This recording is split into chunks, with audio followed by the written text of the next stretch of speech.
20 minutes before the tanker reached the enforcement line, it made its move. No radio communication, no request for clearance, no warning of any kind.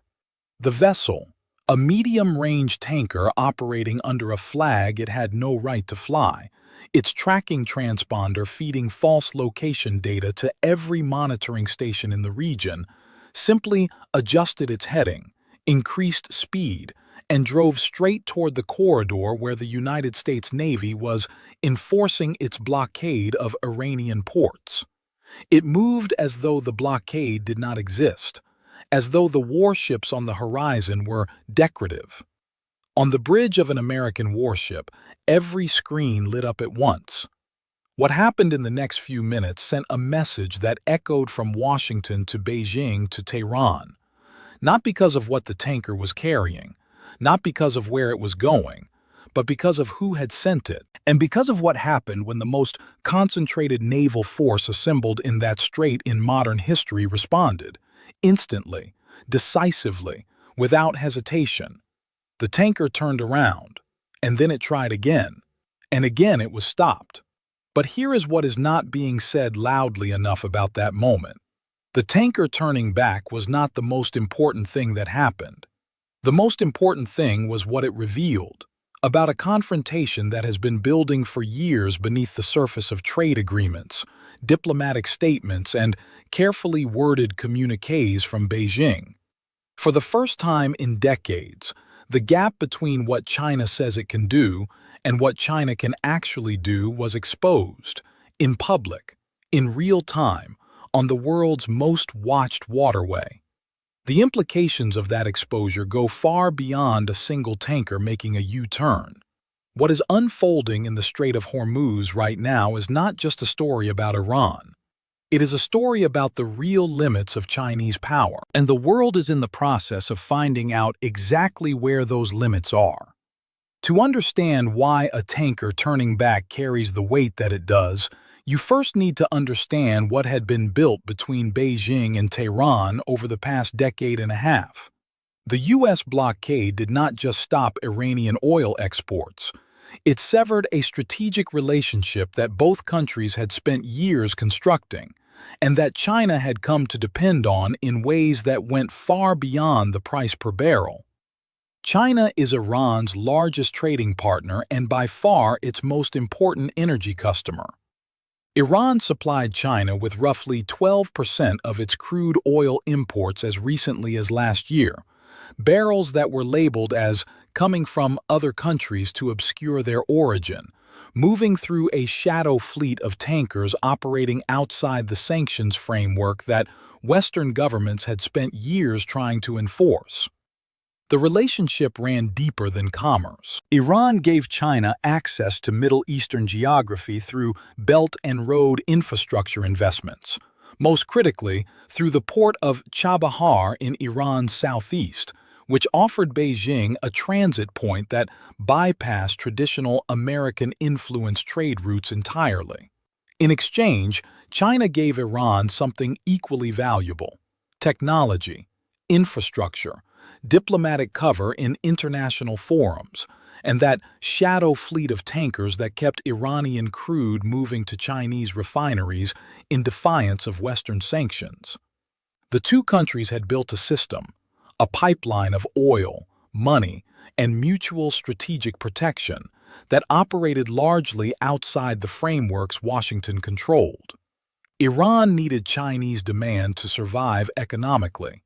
China needed Iranian oil to stay cheap and its Middle Eastern foothold to stay relevant geopolitically.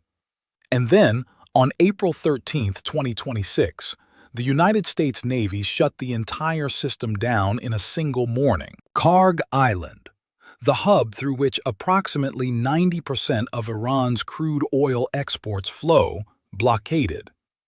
Chabahar, China's carefully cultivated alternative gateway to the region, blockaded. Bandar Abbas, the entry and exit point for virtually everything moving in and out of Iran by sea, blockaded. Every channel through which Beijing had been purchasing discounted, sanctioned Iranian oil was sealed simultaneously. The Belt and Road's Iranian leg became operationally useless overnight. Billions of dollars in Chinese infrastructure investment left stranded. The diplomatic shield Beijing had provided Tehran through the Shanghai Cooperation Organization was rendered irrelevant, because the problem was no longer being solved through diplomacy. It was being solved through 3 carrier strike groups, more than 24 warships, continuous air patrols, and submarine coverage that China had no way to contest in that geography. The strategic bridge built over years was cut in a single morning, but even that was not the moment that truly revealed the depth of China's problem. That moment came when Beijing decided to test whether the blockade was real. The tanker Starry, owned by a Shanghai-based company already under American sanctions, approached the enforcement zone and made its move. It turned back. A second sanctioned vessel followed the same course. Then a third. Multiple China-linked tankers executed U-turns before clearing the blockade line, without a shot fired, without a standoff, without a confrontation. Just a turn, and a message received. China's foreign ministry stepped forward and issued words that were designed to sound like power. The ministry condemned the blockade as, quote, a dangerous and irresponsible move. Beijing said the strait was vital to international navigation. It said China had trade and energy agreements with Iran. It said the United States should not interfere in China's legitimate commercial interests. Strong words, commanding words, words that were broadcast through every state media outlet in China and circulated through diplomatic channels worldwide. And yet, not a single ship was protected by those words. Not one tanker moved through the corridor that Beijing implied it had both the right and the will to defend. The gap between the statement and the reality was visible to every navy, every intelligence service, and every government watching this crisis unfold. And that gap is precisely where the most dangerous calculation of this entire confrontation now lives. China's problem is not simply the loss of Iranian oil. That, in isolation, is painful but manageable, at least in the short term. China holds substantial strategic petroleum reserves, estimated at roughly 120 days of net crude imports based on current storage data. It can draw down. It can find alternative suppliers at higher prices. Russia has already been ramping up deliveries. The immediate disruption, while costly, is functionally absorbable. The real problem is the Strait of Hormuz itself. And the numbers explain why with absolute clarity. China imports roughly 11 to 12 million barrels of oil every single day, almost entirely by sea. Verified data from the U.S. Energy Information Administration and independent tracking firms places the share of that supply transiting the Strait of Hormuz at between 40 and 50%. Oil arriving not just from Iran but from Saudi Arabia, Iraq, the United Arab Emirates, Kuwait, and Qatar. Added together, and somewhere between 4 and 5 million barrels per day of China's most critical energy supply depends on that single waterway operating freely. As long as the U.S. Navy controls the strait, China's energy security is, in a very direct and immediate sense, at the mercy of American decisions. That is not an acceptable strategic reality for a country that has spent 2 decades projecting itself as a rising global power capable of operating independently of American-dominated systems.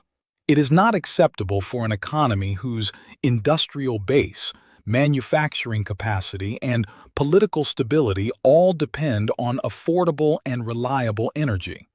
And it is not acceptable for a communist party whose domestic legitimacy rests on delivering continuous economic growth to 1.4 billion people who have been told their country is becoming a superpower.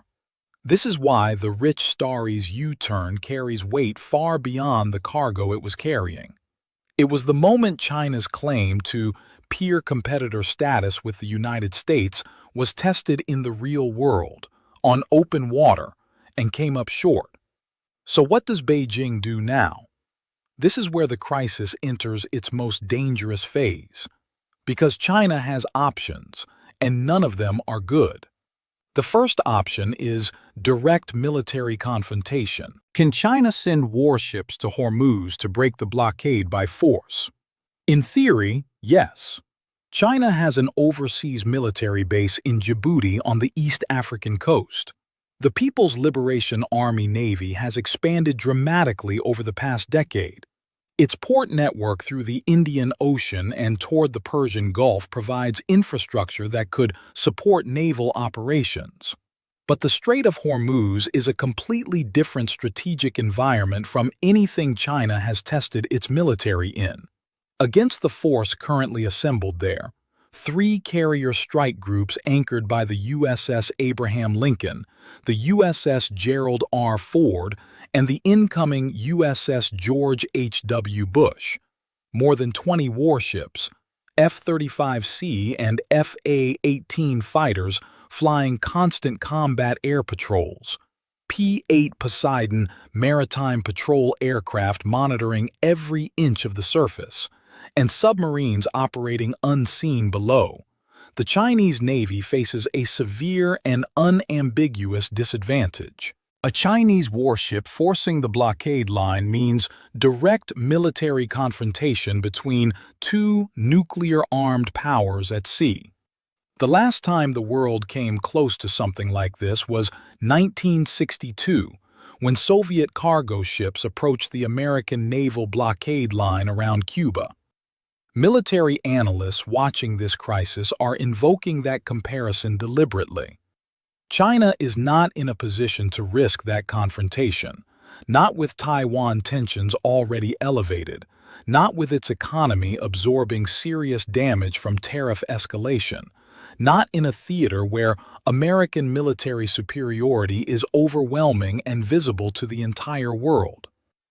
The second option is what China has mastered in the South China Sea: gray zone tactics.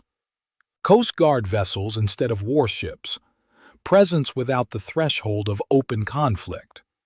Beijing could attempt to send commercial tankers with a quasi-official escort, establishing a shadow convoy that dares the U.S. Navy to respond. But this tactic works when you are facing the Philippine Coast Guard.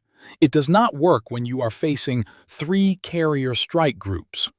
If China sends a gray zone convoy and the U.S. stops it, Beijing's bluff is called in front of the entire world. The multipolar narrative that China has been constructing for a decade collapses in a single incident. The third option is the arena China knows best: diplomatic and economic pressure. Beijing holds a permanent United Nations Security Council veto. It can block any resolution that would legitimize the blockade. It can build international opposition. It can escalate the trade war, sell U.S. Treasury holdings, weaponize supply chains in the sectors where Chinese market dominance gives it genuine leverage. But none of these tools opens the strait. Diplomatic maneuvers operate on timelines measured in months and years. Chinese refineries are operating on timelines measured in days and weeks. A veto at the UN does not put oil in a tanker. The fourth option is what Beijing is actually doing right now: waiting, calculating, and attempting to make others absorb more pain than China itself absorbs. China has reportedly halted gasoline and diesel exports to squeeze regional competitors who depend on Chinese fuel. It has resumed purchasing American liquefied natural gas, reopening imports it had suspended during the trade war, attempting to create diplomatic leverage through selective economic engagement.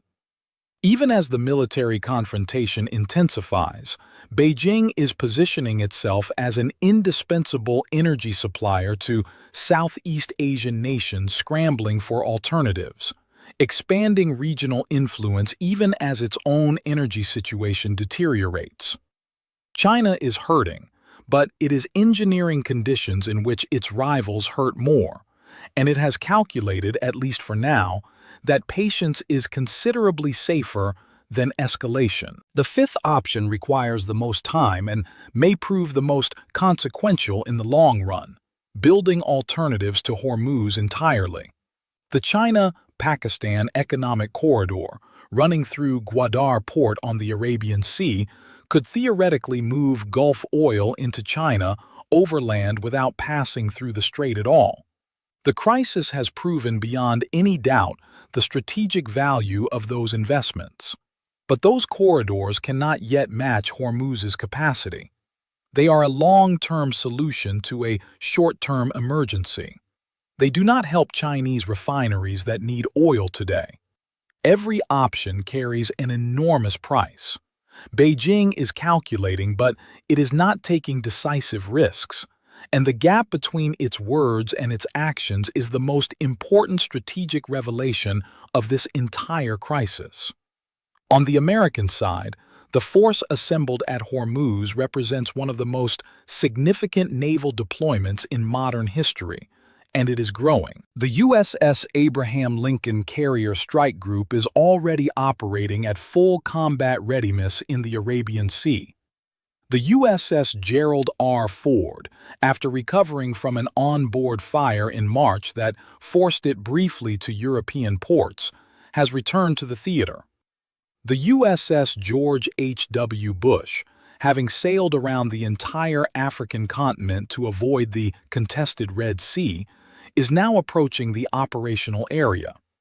When the Bush arrives, the United States will have 3 full carrier strike groups simultaneously deployed to a single theater, a concentration of force not seen in a generation. More than 20 warships, dozens of the most advanced aircraft flying daily sorties, submarine coverage operating below the surface. There is no comparable naval force anywhere near the Strait of Hormuz. There is no force China could deploy to the region that would match it. But American power at Hormuz is not without its own limits. Understanding those limits is essential to understanding how this crisis eventually resolves. Keeping 3 carrier strike groups deployed indefinitely to a single theater is logistically punishing. Aircraft carriers require constant maintenance cycles. Personnel rotation schedules constrain sustained operations. Ammunition resupply and fuel logistics for a force of this size are substantial ongoing operations in themselves.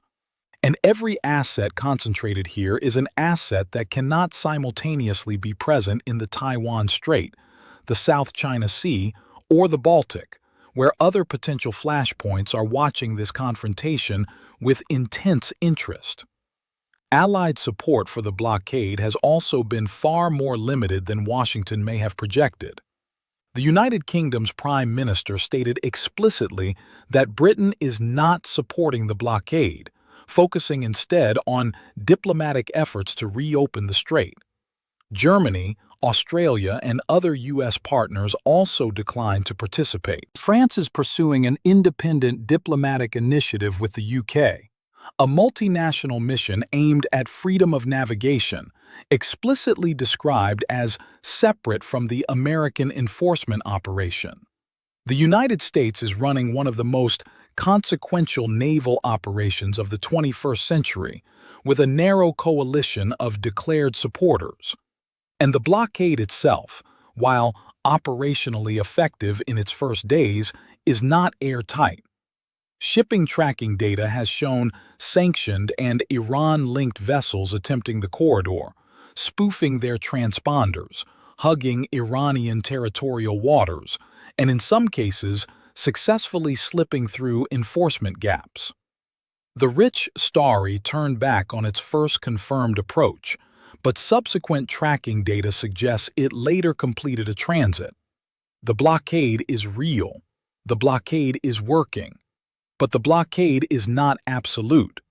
And that gap between official enforcement and operational reality is where probing continues every day. Iran's position in all of this has undergone a transformation that would have seemed impossible just weeks ago.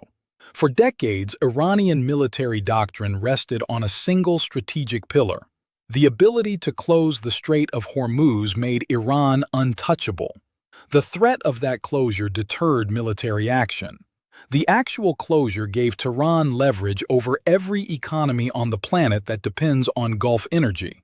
Hormuz was Iran's weapon, its deterrent, its insurance policy against the overwhelming conventional military power arrayed against it.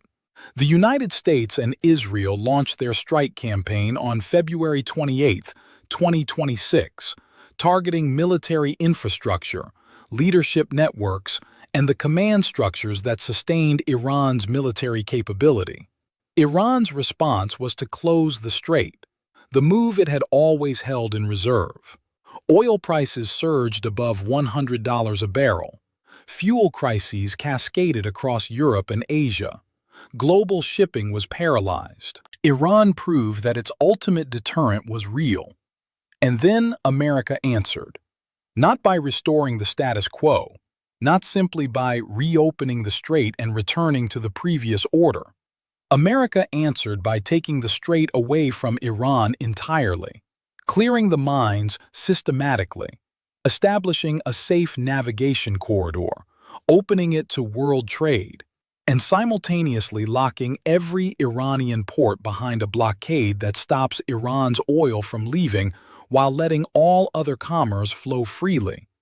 The strait is open for everyone except Iran. Tehran wanted to punish the world by closing Hormuz. The American answer was to open it, but to lock Iran inside.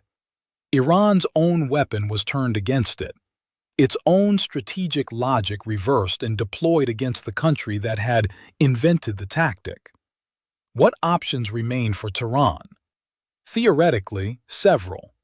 In practice, almost none that improve its position. Laying new mines requires small boats operating in waters under constant surveillance and air patrol. A conventional naval breakout is not viable given the degradation of its naval forces. Striking Gulf state energy infrastructure would push Saudi Arabia and the United Arab Emirates permanently into full alignment against Tehran and deepen regional isolation to a degree the regime cannot survive economically. Activating proxy forces through Lebanon and Yemen simultaneously would expand the conflict in ways that provide justification for military responses far exceeding anything already executed. Every option makes Iran's position worse. Every day the blockade holds, the economic pressure compounds. The revenue loss is now estimated at $400 million per day. The domestic economic crisis, which had already brought Iranians into the streets in numbers that threatened regime stability, is set to become catastrophically worse. And so, we arrive at the question that every government, every military, every trading floor, and every energy market in the world is asking simultaneously. How does this end? Three possible futures are now in play. The one that materializes will be determined by decisions being made right now in Beijing, Tehran, and Washington. Future 1 is diplomacy. Iran returns to the negotiating table, the talks that broke down in Islamabad after a full day of negotiation led by American representatives, and presents a counterproposal that addresses the core demands on nuclear activity.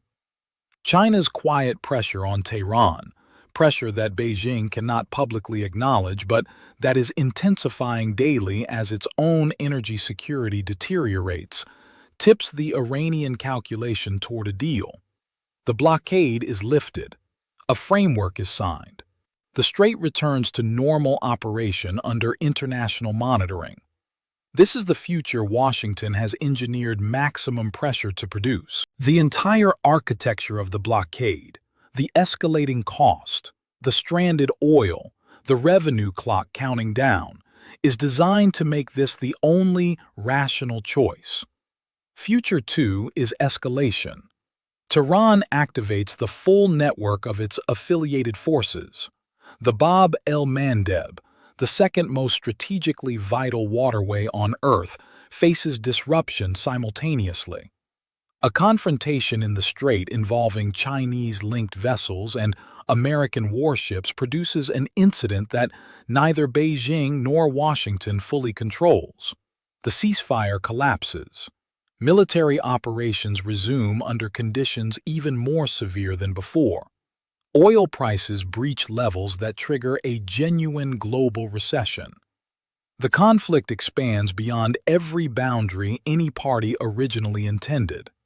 Nobody wants this future, but it becomes more likely with every day that the diplomatic window narrows and the pressure on every party intensifies without resolution. Future 3 is a prolonged standoff. The blockade holds but does not force Iran to the table quickly enough. Questions arise about American logistical sustainability over months rather than days. Allied support continues to fail to materialize. Chinese shadow tankers continue probing the enforcement line, some getting through, maintaining a trickle of Iranian oil that slightly extends Tehran's runway. The crisis grinds forward without resolution, inflicting escalating economic pain on every party, restructuring global energy markets around alternatives that take years to build, and leaving a region permanently altered by a confrontation nobody found a clean exit from. The Cuban Missile Crisis of 1962 lasted 13 days. It ended because one side blinked. Because someone in Moscow looked at the American naval blockade line, looked at the military reality of what lay beyond it, and made the calculation that the cost of pushing through exceeded whatever could possibly be gained. In 2026, the same fundamental equation is playing out in a different strait, with different actors, different weapons, and decades of additional accumulated rivalry. But the core logic is identical. Military power is drawing a line. Diplomatic channels are the only path to a resolution that does not end catastrophically for everyone involved. China's tankers turned back. China's government issued statements of protest that could not protect a single ship. Beijing is calculating with great care but is not taking decisive military risks. And that choice, that deliberate decision to hold back from the line, may be the single most important variable in whether this crisis finds an exit or becomes something the world cannot contain. The distance between words and actions defines the real balance of power in the 21st century. And in the Strait of Hormuz, that distance is being measured in real time, one tanker at a time, one enforcement decision at a time, one day at a time. As the economic clock counts down toward a moment that changes the calculus for every party involved, Hormuz is no longer Iran's weapon. Hormuz is now Iran's cage, and the world is watching, waiting to find out who blinks first.